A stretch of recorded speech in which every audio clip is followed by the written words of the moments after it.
성도는 하늘의 시민권을 가지고 있으나 반면에 이 세상에 살고 있습니다. 그래서 목회자이든 성도들이든 간에 실수할 때도 많습니다. 야고보서 3장 2절에 우리가 다 실수가 많으니, 사도인 야고보도 자신을 포함한 우리라는 단어를 사용하여 우리는 다 실수가 많다라고 합니다.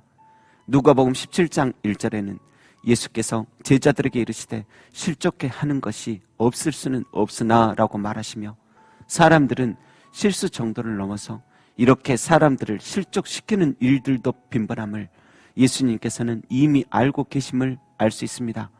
여러분, 여호수아 20장에 보면 하나님께서 도피성 제도를 만드십니다. 사람들이 이렇게 실수와 실족시킴을 넘어서 더 큰 실수를 해버린 경우에도 그들을 긍휼히 여기셔서 피할 길을 열어주시고 예배해 주시는 것입니다. 여호수아 20장 3절 이하에 보면 부지 중에 실수로 사람을 죽인 자를 그리로 도망하게 하라. 이는 너희를 위해 피해 보복자를 피할 것이니라. 이 성읍들 중에 하나에 도피하는 자는 그 성읍에 들어가는 문 어귀에 서서 그 성읍의 장로들의 귀에 자기의 사건을 말할 것이요, 그들은 그를 성읍에 받아들여 한 곳을 주어 자기들 중에 거주하게 하고, 피해 보복자가 그의 뒤를 따라온다 할지라도 그들은 그 살인자를 그의 손에 내주지 말지니, 이는 본래 미워함이 없이 부지 중에 그의 이웃을 죽였습니다.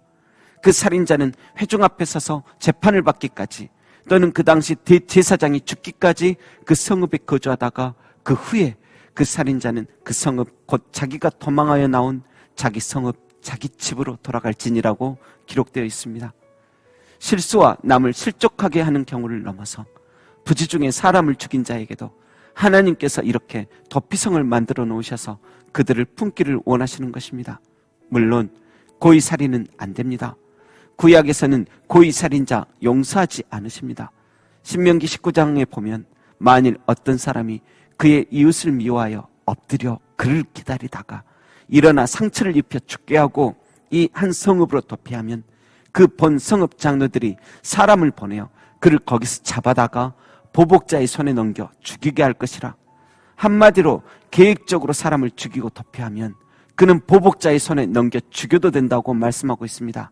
반대로 정말 우발적이고 그럴 마음이 전혀 없었는데도 이런 사고가 벌어지면 전후 상황을 조사해보지도 못한 상태에서 보복자, 곧 복수자가 찾아와 죽일 수도 있기에 복수를 남용하는 그 폐단을 없애기 위해 도피성을 만든 것입니다.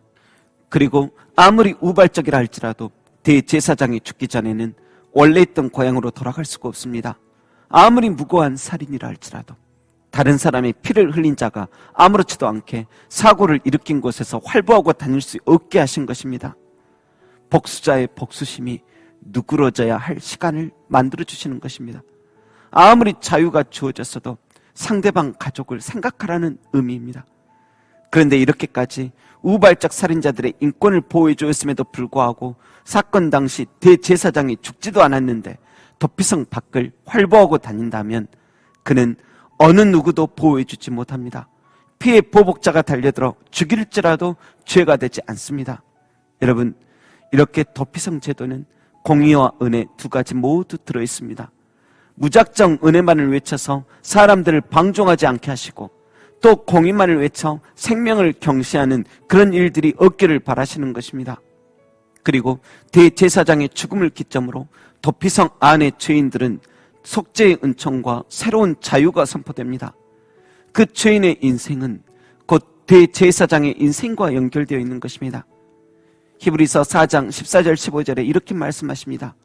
그러므로 우리에게 큰 대제사장이 계시니 승천하신 이 곧 하나님의 아들 예수시라. 우리가 믿는 도리를 굳게 잡을지어다. 우리에게 있는 대제사장은 우리의 연약함을 동정하지 못하실 리가 아니요 모든 일에 우리가 똑같이 시험을 받으신 이로되 죄는 없으시니라. 여러분, 우리에게도 대제사장이 계십니다.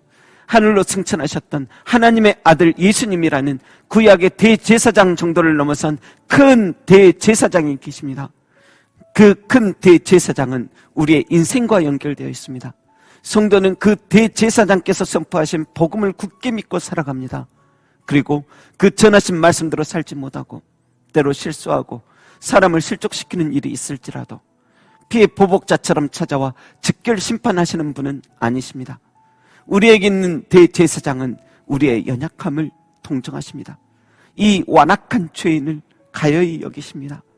그래서 스스로가 도피성이 되셔서 이 허물 많은 죄인 영접해 주시고 피해 보복자처럼 우는 사자처럼 달려드는 악한 마귀의 그 허다한 참소를 막아주십니다.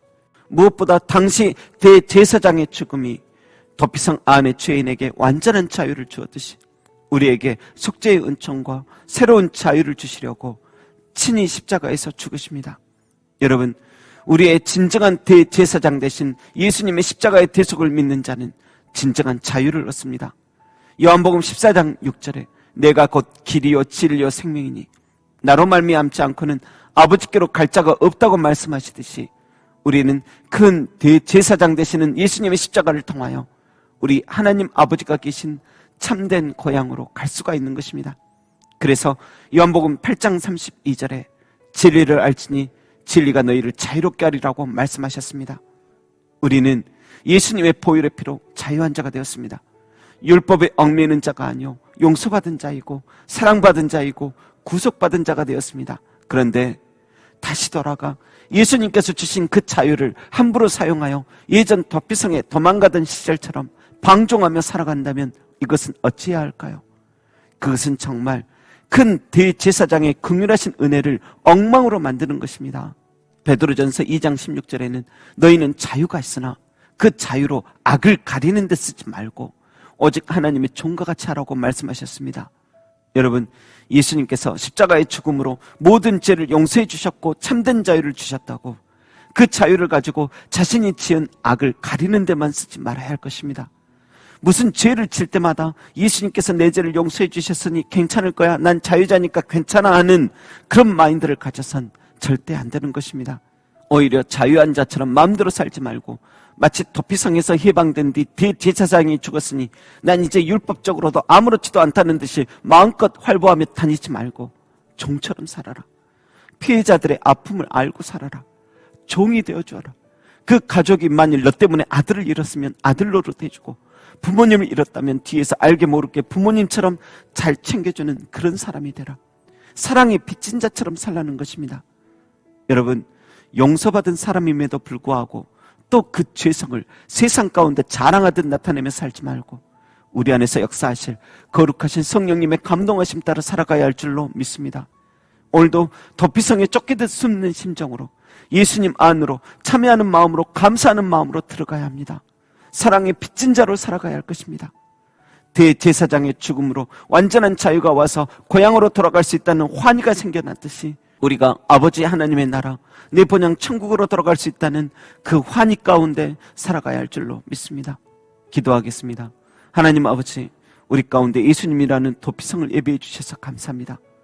큰 대제사장이신 예수님의 십자가의 죽음을 통하여 새로운 자유를 선포하게 해주시며 영혼의 고향으로 돌아갈 수 있게 해주심을 감사드립니다. 자유했으나 그 자유로 악을 가리는 데만 사용치 않게 하시고 사랑의 빚진 자답게 살아가게 하옵소서. 감사드리며 우리의 도피성, 우리의 대제사장 되시는 예수님의 이름으로 기도합니다. 아멘.